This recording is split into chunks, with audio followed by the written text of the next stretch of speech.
I was actually shaving before sitting in front of the camera to record all of this and accidentally took a hunk of my face off, so I get to look like an idiot with a band-aid on my face for this video. So that's cool. Anyway, while I wasn't exactly the biggest fan of the first Ultimate Alliance game, it definitely got a lot of attention when it first came out, and it really left an impression on Marvel fans back in the day. And when those kinds of dollar signs start coming in, it's time to start working on a sequel. I laid into the first game pretty hard. I don't have the bias of previous experience or nostalgia to fall back on when talking about this game, but I did have some positive things to say about this title too. With any given sequel, you have the opportunity to build on what came before, learn lessons from last time, using the initial foundation to build an overall better experience. Trouble is, it usually helps if the people taking control of said sequel are the team that worked on the original and actually learned those lessons firsthand. That doesn't seem like the case here, as Raven Software was the studio behind the first Ultimate Alliance, but the follow-up was actually handled by Vicarious Visions. A tried-and-true studio to be sure, but also one that tends to get handed off the sloppy seconds of larger AAA studios and told to make something out of it, so their portfolio is also a little all over the place. Still, I'm sure with the recent news of Vicarious Visions being absorbed into Blizzard of all places, we're gonna look back in retrospect and realize just how much we took these guys for granted. Either way, the title eventually made its way to store shelves in 2009, and today we're gonna take a peek under the hood and see what it was able to accomplish in the shadow of its popular big brother. So does this game address the issues that I had with the first title? Does it refine the structure and polish the mechanics, or is it just more of the same? Spoilers ahead, it's time to look at Marvel Ultimate Alliance 2.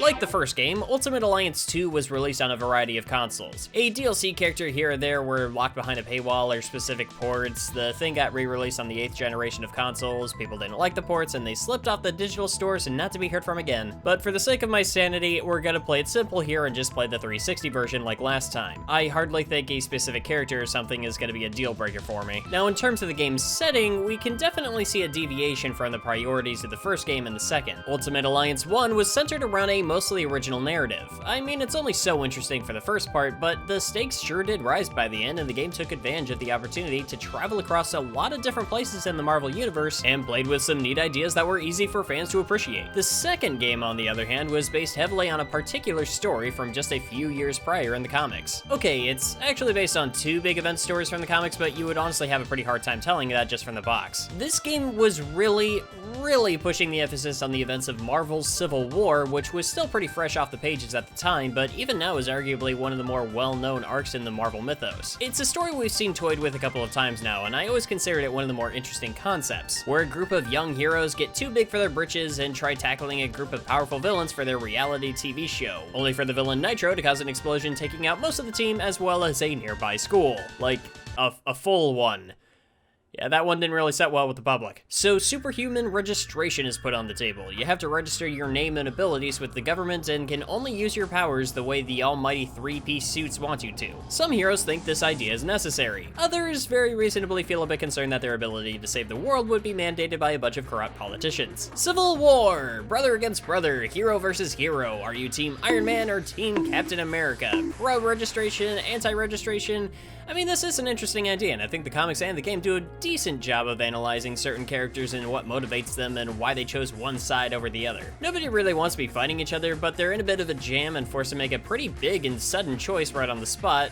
Conflict was inevitable. It was at this point that I was starting to get invested. Like, there's an entire section here where you just wander around Stark Tower and get everyone's take on the situation and why they think the Registration Act is a good or bad thing. I do think it's a shame we didn't get to hear much more from mutant characters like the X-Men, since they had the Mutant Registration Act breathing down their necks for the past couple of decades, but this also was pretty fresh off the heels of House of M, and the mutant population of Earth was a little busy at the time, mostly not existing. It's a long story. The game does give you an opportunity to choose a side, and depending on which stance you take on the registration issue, you'll be assigned to a particular team, thus altering which characters will be available to you and the missions that you're able to go on, that sort of thing. Gotta admit, I actually did feel tension there, speaking with so many heroes and listening to their reasoning as to why America needed to go forward with this, or why they needed to stand against it, and it felt like it held a certain weight and significance. I was also thinking at the time that this would really help with the replayability factor too, but that's kind of where the other story comes into play. While yes, the team you're on during this conflict does dictate what missions you take and who you can play as, that's only a factor for about 3 or 4 missions before things converge. Despite the heavy marketing on the Civil War arc, I honestly consider that sort of the B-plot of this whole adventure. The main story of this game takes place before, after, and even during the whole registration conflict. This part of the game is based on the Secret War story of the comics, which preceded the events of Civil War by a couple of years and mostly centers around Nick Fury's struggle against a secret plot by the Tinkerer to take control of Earth's population through these nanobot things. They had a different term for them in the game, but it's an interchangeable plot device. The technical term doesn't really matter. These nanobots can be injected into people and take control of them, altering their ambitions and desires to fit the will of the growing hive mind controlled by the Tinkerer. There's other details in there about the new leadership in Latveria, politics, espionage, all that good stuff, but I kinda gotta go through the cliff notes or we're gonna be here all day. What I'm getting at is that this is a growing plot that develops, again, before the Civil War event takes place and in the background during said war, and there comes a point in the story where superheroes are getting absorbed into this Borg collective. How many Star Trek jokes does that put us out on this channel so far?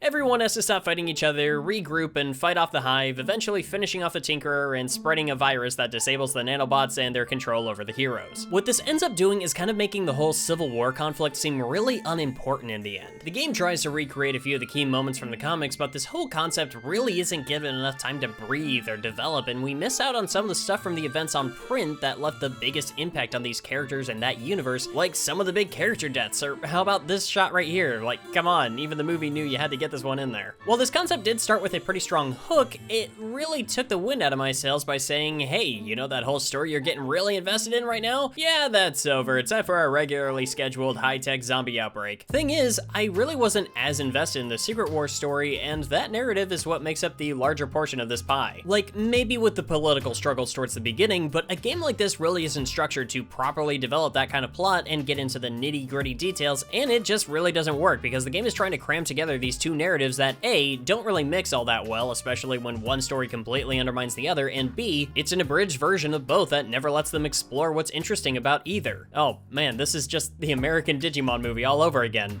Can we at least get the dated early 2000s soundtrack in here? You've got 5 minutes. That's all I'll need. What the hell? It's been 1 week since you looked at me. Yeah, that's good stuff.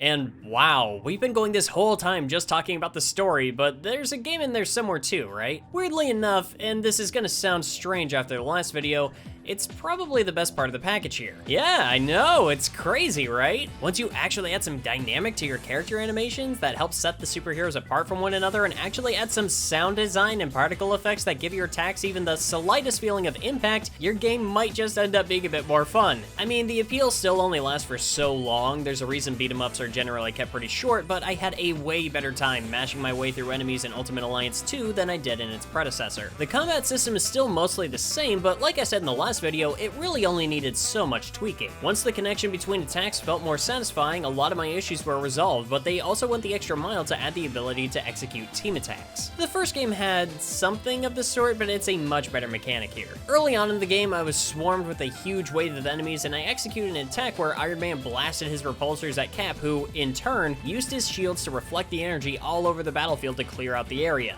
Unlike with anything else I had experienced since starting up Ultimate Alliance 1, I sat there and said to myself, I want to do that again. And yeah, there really are only so many different types of team attacks like this, but you can pair up different heroes together and they'll band together to execute different moves, combining their powers to result in devastating attacks. Many of these are recycled animations with different colored effects depending on the characters in question, but there's a sense of logic maintained that helps tie it all together. It's by far my favorite inclusion in the game, and it makes clearing out these waves of enemies a lot more fun. Not only that, I thought the overall layout of these environments were far more interesting than the ones that came before. Like, these actually feel like real places rather than just floating piles of rock levitating in a void. But there's also just more character added to them as well, like the way certain parts of the environment fall apart as you fight, or just stuff like this.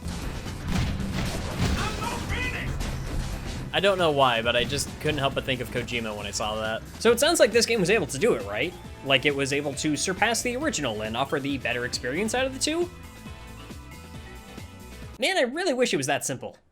You know, the first game had no shortage of things happening with its narrative, but I was still able to run through the major details pretty quickly, so why take so much time explaining the plot of this? Well, it's not due to the length. In fact, I was able to finish this game in about 9 hours as opposed to the 15-hour venture of the first game, but that's also weirdly part of the problem too. See, the biggest thing holding Ultimate Alliance 2 from really standing above its predecessor is that story. Ultimate Alliance 1, for all of its failings, was a very ambitious game, and it had a narrative that really got the most out of the Marvel Universe as it could, traveling between a great amount of locations and dimensions, and the scale felt pretty dang gigantic. Ultimate Alliance 2, on the other hand, shackled itself to a couple of stories that didn't really work well together, at least not in the way they were implemented here, and it limits the possibilities of where this game can go and what it can do. I mean, the entire game is just set on Earth, outside of a mission on Prison 42 in the negative zone, but even that's just a space station with lab walls and corridors that could have been from any other location in the game. Not to mention the fact that this roster is just